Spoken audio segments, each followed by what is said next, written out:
Vladimir Komarov and the new Soyuz rocket were launched in the pre-dawn hours of April 23, 1967. The Soviet leader, Leonid Brezhnev, was personally putting tremendous pressure on everyone at the space agency to launch this new Soyuz spacecraft in time for the 50th anniversary of the Communist Revolution celebration.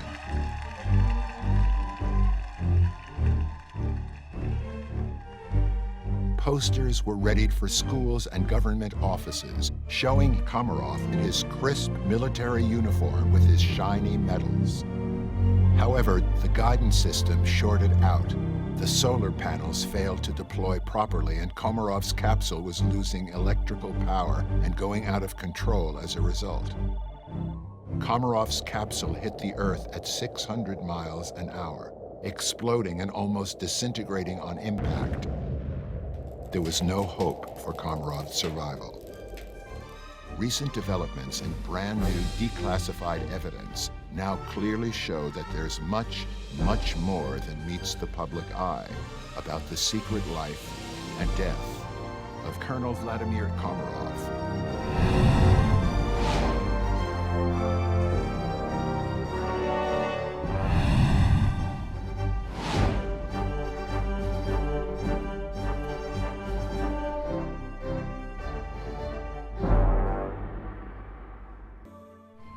Ever since the beginning of the space race, accidents and failures and human errors were never ever admitted in the Soviet Union. When they did occur, they were completely covered up, erased from existence by the propaganda machine of the totalitarian Soviet regime. Perhaps the most outrageous, egregious cover-up of the era was when a brand new ICBM was about to be tested. It was the commander of strategic rocket forces, Marshal Nedelin, who feeling that you can do everything. So he bring his chair and he sat under the rocket that was at that time filled with fuel oxidizer and sitting there. So all other people gathering around, there was hundreds of people. They started the engine on the second stage. It is burned the first stage, and it is 160 tons of this oxidized fuel. Just it was like waterfall, oxidizer fall on top of all these people. It was like a hell, because they burnt alive. From the Marshal Nedelin, they found only his keys from his safe.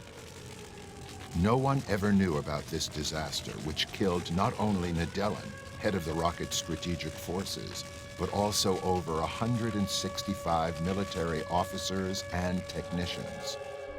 The Soviet propagandists only allowed the newspapers to publish this one short communiqué on October 26, 1960, bylined from the Central Committee of the Communist Party of the Soviet Union, which said, quote, "Marshal Nedelin died in an airplane crash," end quote. It was many such spectacular failures in the Soviet launches. Russia all the time kept their secrecy. It is part of the national mentality and part of the philosophy. So it was something between mentality and KGB logic. It just they don't like to expose all these things, and as it was no democracy, there was no independent media, so nobody can make this discovery.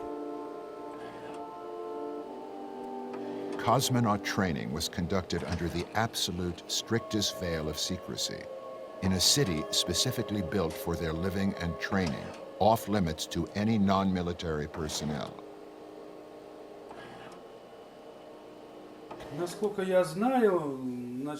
Many of the cosmonaut trainees were not necessarily from the Air Force Academy, and it wasn't only test pilots that became cosmonaut trainees. For example, Yuri Gagarin was not a test pilot at all. He was just a young pilot chosen from an air squadron in a remote base in the north with only a few hours of flight time. On the other hand, there were also some well-established test pilots chosen to be in the cosmonaut corps. that were all highly regarded, like Vladimir Komarov. Any trainees who dropped out or who died during training were erased from existence, literally, airbrushed out of photographs, and any evidence of them destroyed, just like those victims of the Nedelin disaster. Not even parents, wives, or children were allowed to be aware of what their son or husband or father was doing. It's been well over 50 years since the beginnings of the space race and the secrecy behind all the cosmonaut training and the efforts to get them into space. I find it fascinating that just recently the newspaper Pravda, the quasi-official media outlet of the Russian government, admitted for the very first time that 3 cosmonauts, Ladovsky, Shaborin, and Tishkoff, that they were killed in early efforts to get into space on the suborbital flights, and that their names as heroes should now be recognized. That was an amazing revelation, but it does beg the question, what else has the government and the space agency kept secret, and what other lies have they told us over the years? When the word went out that pilots were sought for the dangerous venture of space travel, by far the best and most famous Soviet test pilot of that era was Colonel Vladimir Ilyushin. In December of 1960, Colonel Vladimir Ilyushin was even awarded the Hero of the Soviet Union Medal, the highest Soviet award, equal to America's Congressional Medal of Honor. Vladimir Ilyushin was a test pilot, one of the best test pilots of his generation. He was son of the famous Russian aircraft designer Sergei Ilyushin, who designed the Ilyushin II, the combat plane, named Shturmovik, the Second World War, and then the many passenger plane, Ilyushin bombers. In Russia, there's a group of families who are significant historically, and the Ilyushins were certainly one of those. And the fact that it was all in the same sphere in aviation and aerospace sciences was significant. It was therefore, in my view, no accident that Vladimir Ilyushin would have been picked as the man for the job. I mean, it was an obvious choice. He was the right age, he had the right training, he had the name. I had seen a photograph of Vladimir Ilyushin wearing space gear and referred to as a member of the cosmonaut group, training for cosmonaut. Therefore, when I heard the story that Vladimir Ilyushin had been up in space, it fitted.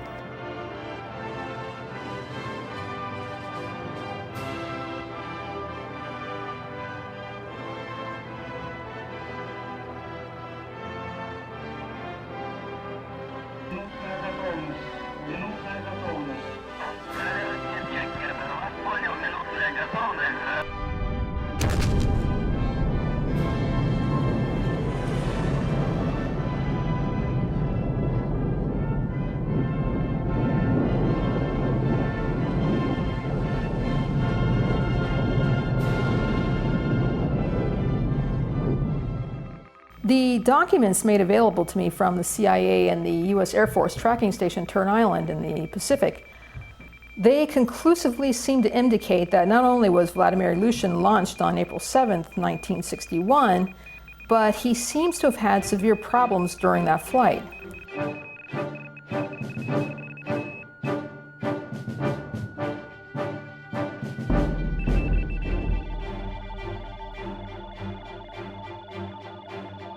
Now, I'm not sure whether there was a failure of the guidance system or perhaps a malfunctioning thruster causing the ship to spin uncontrollably and maybe causing Ilyushin to black out, but from my interpretation of the data, he apparently missed the re-entry spot after the first orbit.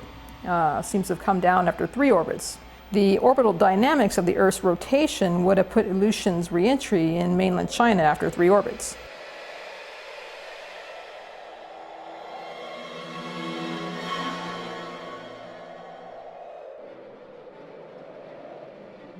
it was not even within the realm of possibility for the Soviet press to tell the truth about what happened to Colonel Ilyushin.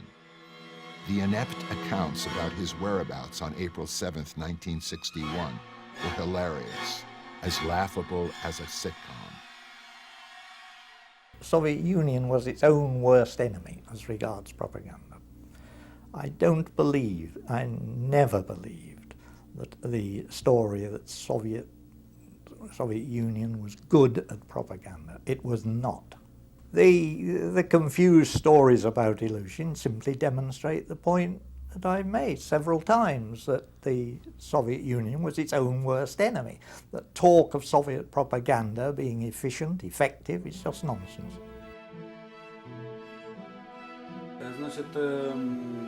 At that time, in the beginning of the 1960s, it was very possible to cover up just about anything, including a rocket launch, because the propaganda was everywhere and all media was strictly controlled by the Kremlin. Everything that wasn't official was completely covered up. Launches at the time and flights could easily have been covered up and were covered up when they failed. For Russia, it was not a problem at all to cover something up.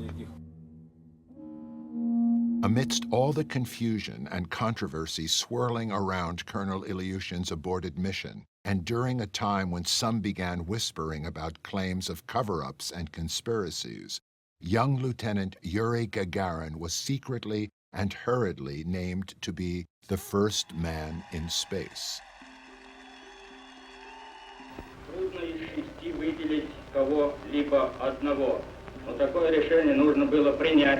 It's difficult to single out any one of 6 splendidly trained astronauts, but that must be done.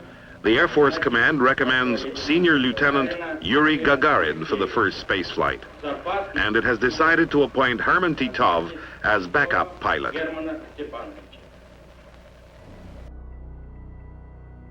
This was on the very next day after Colonel Ilyushin's failed flight. There was a highly secretive closed-door meeting with top military officials, told at the last minute to gather. Oddly, immediately the next day, which was on a Saturday, April 8, 1961.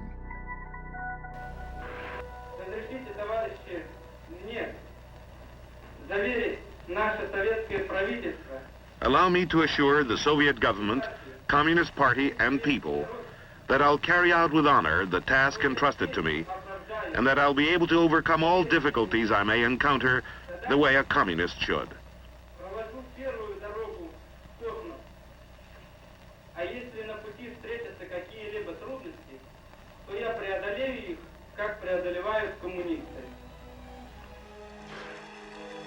Very suspiciously, only 4 days after being officially named the next first man in space by the Soviet space officials on April 12, 1961, the strictly controlled Soviet media reported the successful launch, orbit, and re-entry of the first man in space, cosmonaut Yuri Gagarin.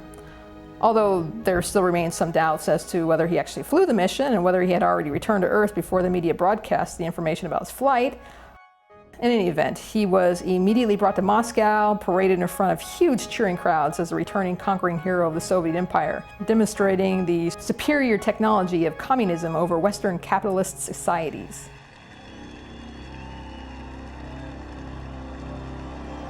Любое новое задание нашей партии и правительства. Майор Гагарин.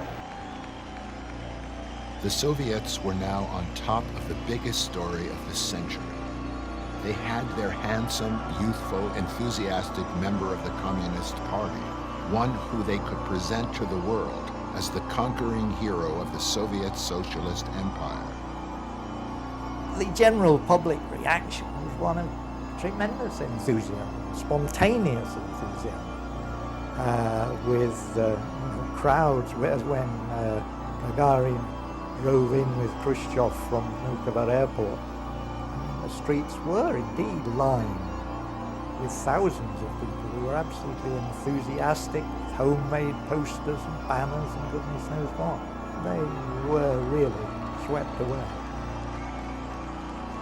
I would say that Gagarin became the icon of my father's achievements. He became the representative of the Soviet Union with his nice smile and the face. And you have this idol in the countries all the time. It was like Elvis Presley to the United States later. You cannot pick them and say you will be the icon. People have to pick them and say you are the icon. Gagarin may have been, at least at first, a willing participant, but he must also have started to figure out by then that their plan would be for him to spend the rest of his years as a fraud.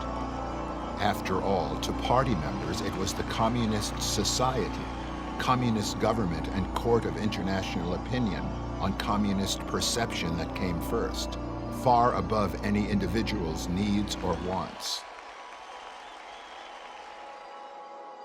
Living the life of a lie, Gagarin was also showing signs of severe alcoholism and depression, mood swings worsening throughout his travels during these busy years. The media spin doctors were busy too, their lives in a state of denial, trying hard to conjure up stories to offer explanations for Yuri Gagarin's increasingly peculiar behavior. Furthermore, the government grounded Gagarin, absolutely prevented him from flying jets or going back into space, not allowing him to do anything dangerous, since the government's most prized possession had to be protected at all costs. Perhaps Gagarin's knowing he was a fraud, living a lie, combined with his entanglement in the Soviet PR machinery, and then being told he's denied the green light to ever fly again, all this started to really wear on Gagarin's psyche. Until mid-1964, Khrushchev's position as party leader was still secure, and Gagarin was forced by the Communist Party to continue his goodwill tours worldwide, promoting the ideals of the socialist way. However, the Soviet Union's mounting economic problems increased the pressure on Khrushchev's leadership, and Khrushchev's administration was also continuing to spend an increasingly untenable amount of money funding the space race, instead of modernizing the conventional military forces. On October 14, 1964, while Khrushchev was away on holiday in the Crimea, there was a bloodless coup. His protege, Leonid Brezhnev, took over and became the Russian Communist Party's first secretary, with the support and approval of the military. An interesting subplot to all these political dynamics going on at the time in the Soviet Union was on October 12, 1964. The USSR launched the world's first multi-manned spacecraft, Voskhod-1. It was the first to carry 3 people into space, commanded by Yuri Gagarin's best friend, Colonel Vladimir Komarov. Now, this was a highly dangerous modification to the capsule and considered as a very risky stunt back then in order to upstage the American space flights, because all 3 men could not wear spacesuits in the cramped capsule, and there was no ejection seats or escape tower. The bravery and heroism of these 3 men to go into space without spacesuits and taking all kinds of risks certainly is unheard of these days.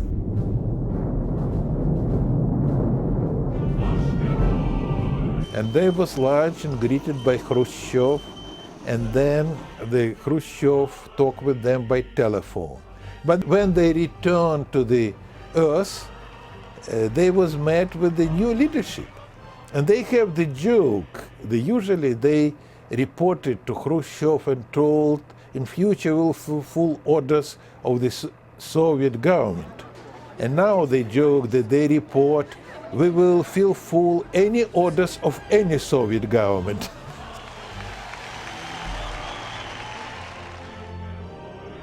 As soon as Brezhnev became leader, he developed an increasingly conservative and regressive attitude, especially towards Yuri Gagarin, who found he was suddenly given the cold shoulder. Gagarin was abruptly frowned upon by the new regime, especially because he was seen by them as a symbol of a Khrushchev accomplishment.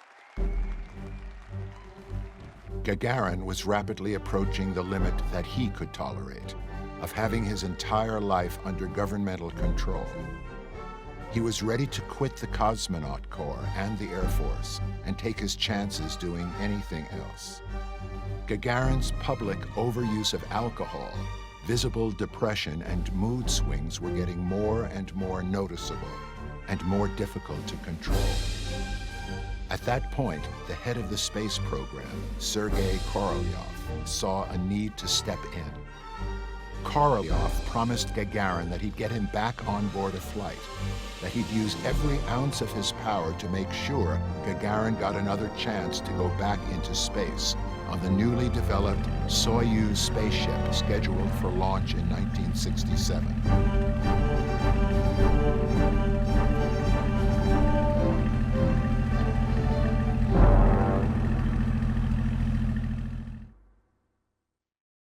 However, on January 14, 1966, Sergei Korolev went into a Moscow hospital for a routine minor surgical procedure. A malignant tumor was discovered, and Korolev died on the operating table. With the death of Korolev also went the promise to send Gagarin back into space. Korolev had never groomed a protege, nor did he have any candidates for a strong-willed successor who could easily take over for him. The new leaders ultimately decided to have Gagarin's best friend, Vladimir Komarov, fly on the maiden voyage of the new Soyuz instead. They did, however, give permission to Gagarin to be Komarov's backup. Let's say when we're talking about Gagarin, the Soyuz and the Komarov, they were very different people. Komarov was a much more experienced person, and I think he was much older than Gagarin. But he has his personal friends with whom he went hunting, or went to watch the soccer game, or hockey, or have the party. There seems to be no question from the documents I've seen that Yuri Gagarin and Vladimir Komarov were the absolute best of friends and really did love each other like brothers. I'm quite sure that Gagarin saw Komarov as the proverbial big brother he never had. I'm also sure that no one in the space agency in the post-Korolev era had the guts to let Gagarin risk his life on another space mission, but that putting these two cosmonauts together on this maiden flight of the Soyuz was the next best scenario. Everybody already knew that Gagarin was grounded, never to fly again. But this was a way to keep him thinking he was active in the cosmonaut corps, at least for the time being. Since this was to be the maiden flight of the first newly designed rocket in the post-Korolev era, the space agency set up a highly complex mission involving two Soyuz spacecraft being sent up at roughly the same time, and involving a total of 4 cosmonauts, along with a double spacewalk and transfer of cosmonauts from one ship to the other. Gagarin and Komarov demanded they be the ones to test and inspect every aspect of this new spacecraft and capsule. During their inspection, both Gagarin and Komarov found several design flaws with many of the switches and wiring, which would most certainly lead to a catastrophic failed mission if this problem occurred in space. The Soviet leader, Leonid Brezhnev, was personally putting tremendous pressure on everyone at the space agency to launch this new Soyuz spacecraft in time for the 50th anniversary of the Communist Revolution celebration. This resulted in the space agency being either unable or unwilling to accept Gagarin's and Komarov's claim of design flaws and potential failures. Gagarin and Komarov even went so far as to write a personal letter to Brezhnev, appealing to him to not use the spacecraft, detailing its more than 200 problems and requesting that the flight be postponed. That letter was personally delivered to the Kremlin, but the letter mysteriously disappeared shortly afterwards. Once again, Gagarin stood toe-to-toe with the inflexible and impersonal Soviet machinery that cared less about saving the life of his best friend and more about the image of the great empire.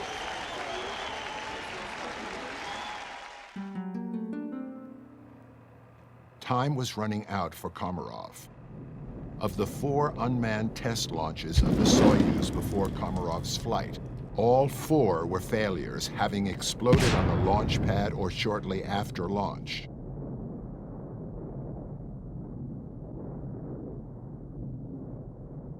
Therefore, Gagarin and Komarov came up with one last chance plan to stop the insanity of this mission.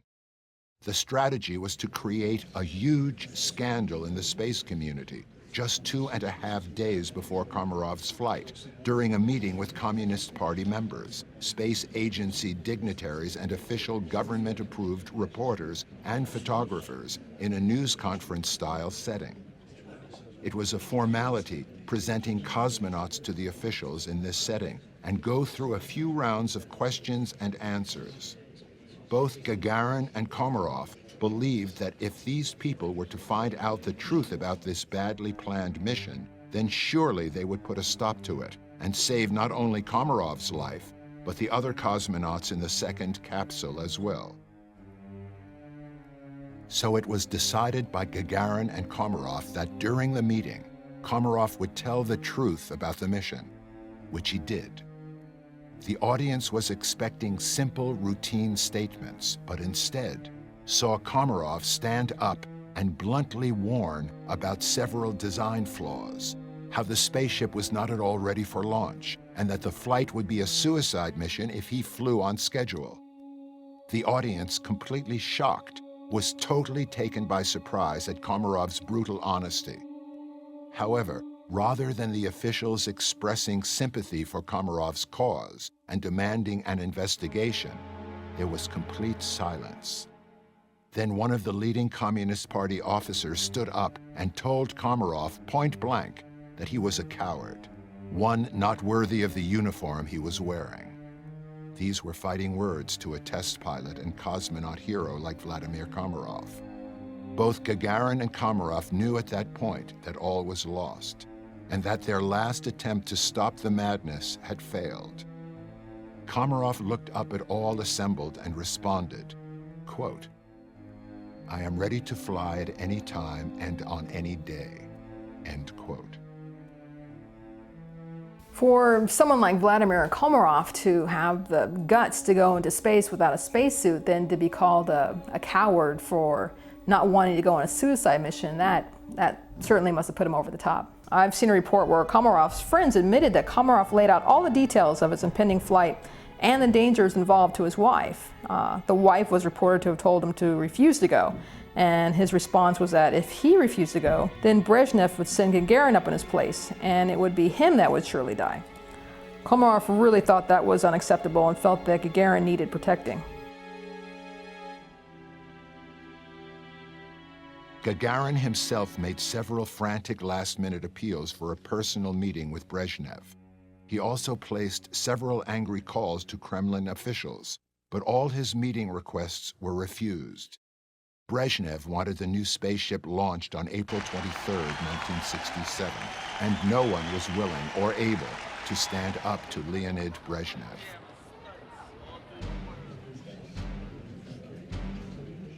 Some years later, one of the technicians preparing Komarov on launch day told a reporter that Gagarin was becoming totally irrational in the preparation room about 3 or 4 hours before the launch where Komarov was suiting up, and that Gagarin was flailing his arms around, demanding a spacesuit, demanding that he wasn't going to let Komarov go up by himself, insisting he was going to go up with Komarov by his side. From this report, Gagarin completely lost it, practically had to be restrained to let Komarov go up the gantry to the capsule. It must have been a really difficult situation for everybody at the time, especially Gagarin, to watch Komarov go on practically a suicide mission. Komarov and the new Soyuz rocket were launched in the pre-dawn hours of April 23, 1967.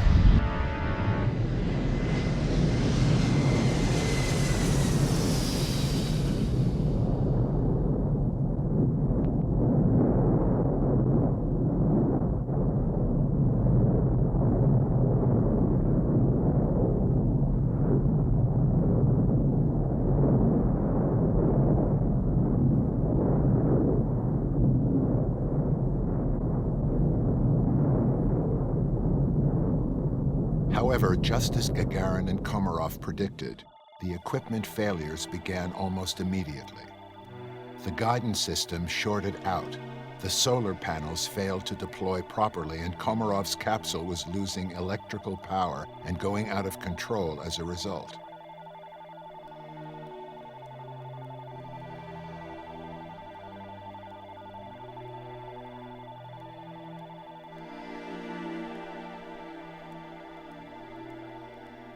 These massive and immediate failures, at the very least, prevented the launching of the second Soyuz spacecraft, sparing those 3 cosmonauts.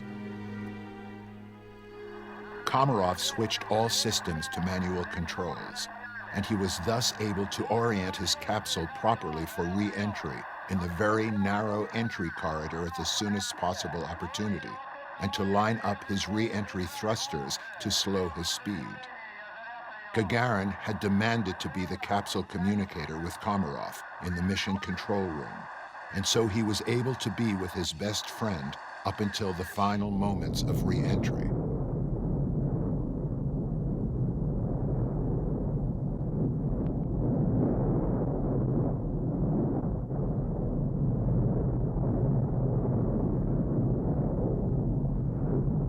In reality, Komarov exhibited his superior test pilot talents in getting the Soyuz capsule under control and through the narrow re-entry corridor.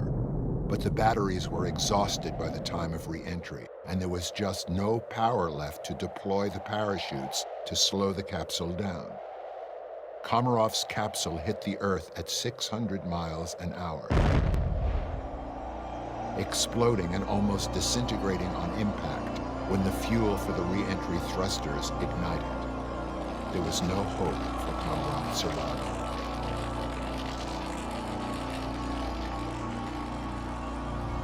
Gagarin hopped on the next plane out to the landing site, which happened to be a cargo aircraft, to see for himself what had happened. Once there, he found a still smoldering crater filled with twisted and melted wreckage, along with the burned-up bits and pieces of what was left of his best friend. Traumatized by what he had seen, Gagarin himself started to go through the wreckage, picking up the pieces of what was his best friend, and ordered as much of Komarov's earthly remains as could be readily located to be placed into a casket, and were immediately escorted back to Moscow by Gagarin and other military officers that same day. The strictly controlled Soviet media was in a complete quandary about covering Komarov's flight failure, especially since the launch itself was widely reported with great fanfare and publicity. This situation was thus unlike the Nedelin disaster that killed so many people, or Ilyushin's failed flight, or all the other ill-fated and tragic cosmonaut trainee accidents.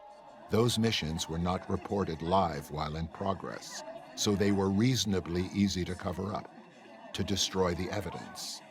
However, in Komarov's case, reporters were live and the public was waiting near their TVs and radios to hear of the flight's progress since the early morning.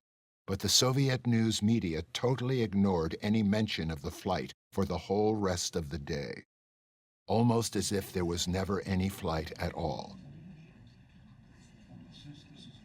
The whole of the press corps was absolutely on edge. Furthermore, Moscow was a mass of rumours.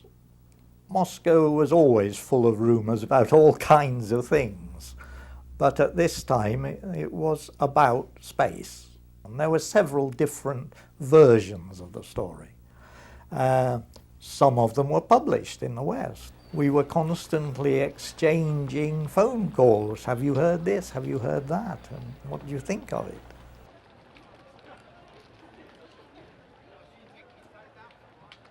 Komarov's wife, Valentina, immediately knew that her husband was dead when she didn't hear anything on the radio or TV about her husband's flight, and also when she realized that the KGB cut off her telephone line during the day, presumably to prevent her from hearing about his death until she was officially notified.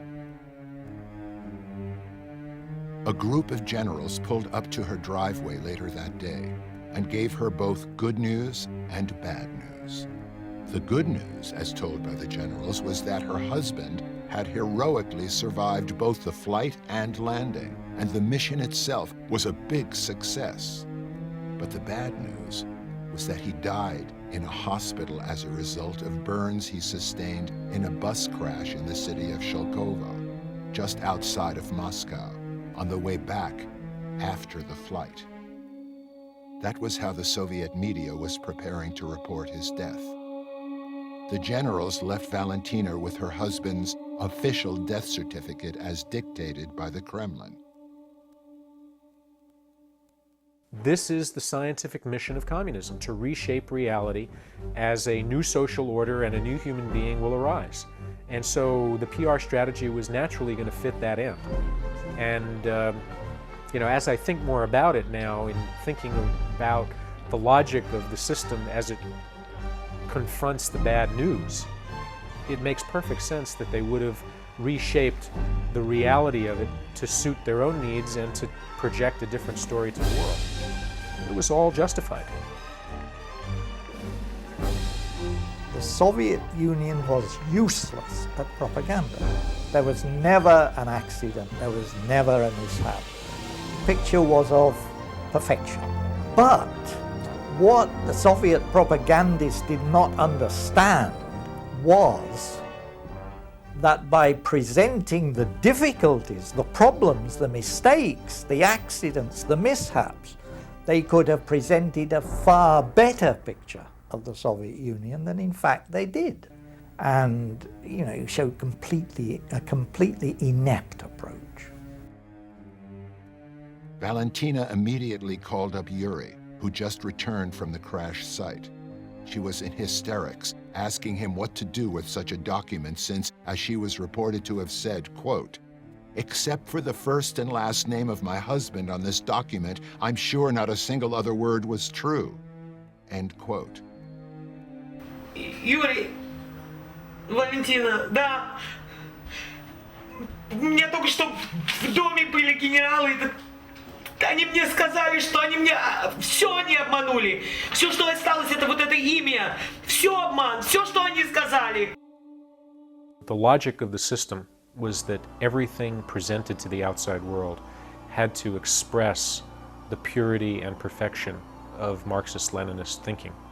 And this was a fixation at the highest levels, and it permeated down. So everybody was willing to participate in lying as a national pastime, and lying to themselves, lying to their families, lying in their communities, lying to the outside world, because there was a greater purpose, which was that they, as the better system, had to win the Cold War.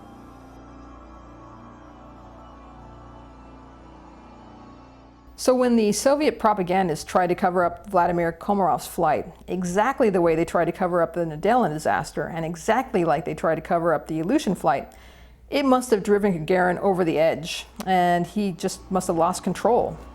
I mean, the guy was already traumatized over seeing his best friend getting smashed to pieces on an unnecessary suicide mission.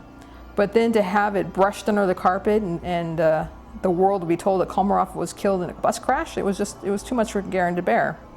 I've seen recently declassified State Department and CIA reports referring to Gagarin storming into the Kremlin, shouting, screaming, demanding to see Brezhnev, demanding the truth be told about Komarov. And he died a hero of the Soviet Union at the controls of a spaceship, and not from some make-believe fire in a bus crash in Moscow. Gagarin apparently even threatened to go to the Western press himself if the Soviet media didn't immediately acknowledge Komarov's heroic death, and that it had nothing to do with the Marxist-Leninist communist philosophy, that it really was about doing the right thing for a true cosmonaut hero who sacrificed his life for his country. So figuratively speaking, Gagarin and Brezhnev went eyeball to eyeball over what to do with Komarov's death.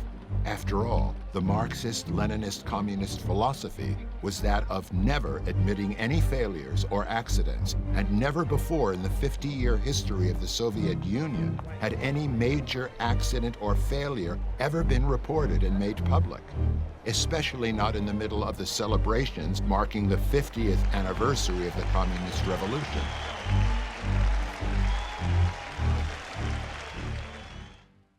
However, this one time, it was Brezhnev who figuratively blinked first.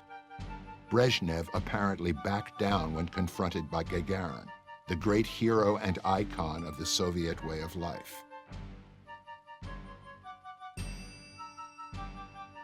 Only as a result of the sheer willpower of Gagarin did the Soviet media ultimately, if not reluctantly, report the death of Komarov as being a valiant death at the controls of his spacecraft, as a consequence of a tragic accident, and that he was a true Soviet hero. Marxist-Leninist politics prided itself on being a scientific, objective analysis of human and natural law. And if you are really good at your Marxist-Leninist theory, then nothing in the real world should be less than perfect. So it was a great embarrassment not only to disclose this fact externally, but to have to admit it internally in the halls of power.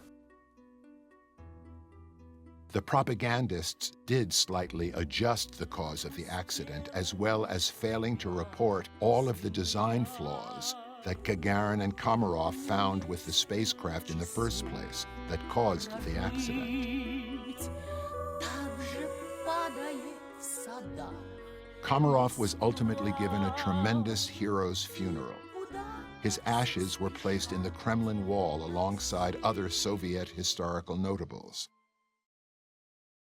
I never met Komarov because they did not invite me to any receptions after my father was ousted of power. But it was tragedy to all of us, it was a big tragedy to my father.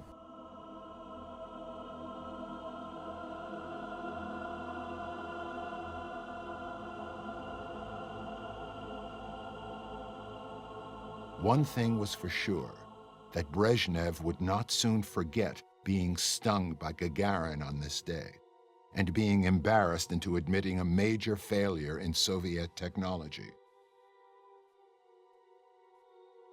After Komarov's death, Gagarin's life was in a free fall, a tailspin. His behavior was becoming even more erratic and difficult for reporters to understand. Gagarin was making foolhardy statements like, quote, "I don't know if I was the last dog in space or the first man in space," end quote. There was no place to turn for Yuri Gagarin. There was bad blood between Gagarin and Brezhnev. He was becoming more and more an outcast in Brezhnev's government. By early 1968, Gagarin wasn't welcome at government functions, even though he grudgingly attended them. Internally, he must have known that he was never going to fly jets or go into space again, especially after what happened to Komarov. I've seen at least 3 or 4 reports from the State Department that describe Gagarin getting drunk at a government function in early 1968, and that he actually threw a glass of champagne in the face of Brezhnev in front of a bunch of dignitaries. Now, I can just imagine that if Gagarin was becoming so disrespectful of the Soviet leadership that Brezhnev would have gone to the head of the KGB and told him that enough was enough and it was time to make Gagarin something other than a live embarrassment.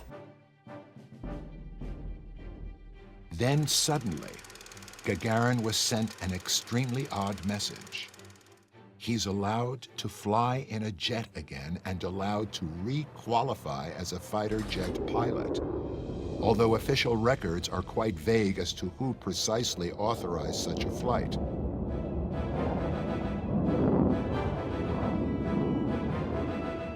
He's sent up in a MiG jet for the very first time in 7 years on a so-called routine training mission. Then, on the very first day of the very first flight he takes, the jet suddenly, inexplicably crashes.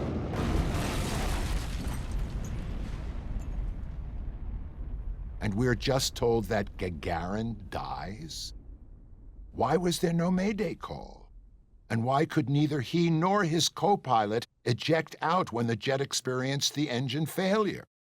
He just goes up, the jet crashes, and he dies?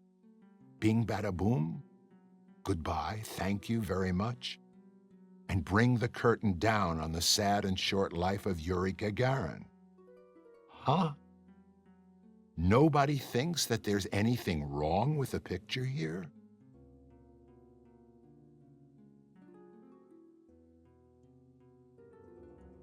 When we talk about the Gagarin death, it was mystery because nobody know what was happened.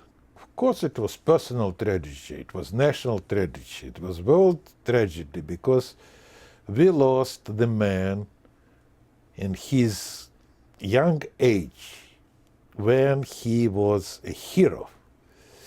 But from the other side, it is leaving his image for the history. Maybe it was more in his interest that he leaving this young, smiling person. I've reached the point in thinking about what the Soviet Union managed to pull off in the way of lies to the outside world, or lies to its own citizens, or lies to itself, not to be surprised that something like that might have occurred. If he was killed, it probably was because they didn't want somebody telling the story or being undisciplined about it. Unfortunately, we may never know whether he died of an accident or of a murder. Well, it seems perfectly clear to me that Yuri Gagarin's death had the fingerprints of Leonid Brezhnev and the KGB all over it. And I see it started with Vladimir Komarov's death and Gagarin's confrontations with the Soviet leadership over how Komarov was killed. To me, I see this untold story of Vladimir Komarov and his death. It was more a story of true heroism. It was more of a story of a man who was willing to sacrifice himself to save his best friend. And for Yuri Gagarin, that he was willing to make a stand and risk his own life and reputation in confronting the Soviet leadership to do the right thing, honoring his friend's death. It would be fascinating to see what other stories and what other secrets come to life from the trickle of information now or in the future released from the Russian archives about the old space race.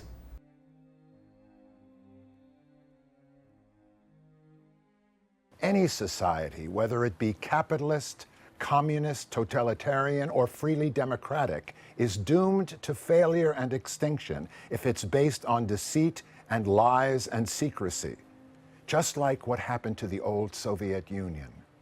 I, for one, can't, in good conscience, sit back and allow or tolerate falsified history books, governmental cover-ups, and international conspiracies to continue without question. I feel we have planted a seed of questioning to begin to set the record straight about Vladimir Komarov and Yuri Gagarin and the practices and procedures of the old communist Soviet empire. I guess I leave history to the historians.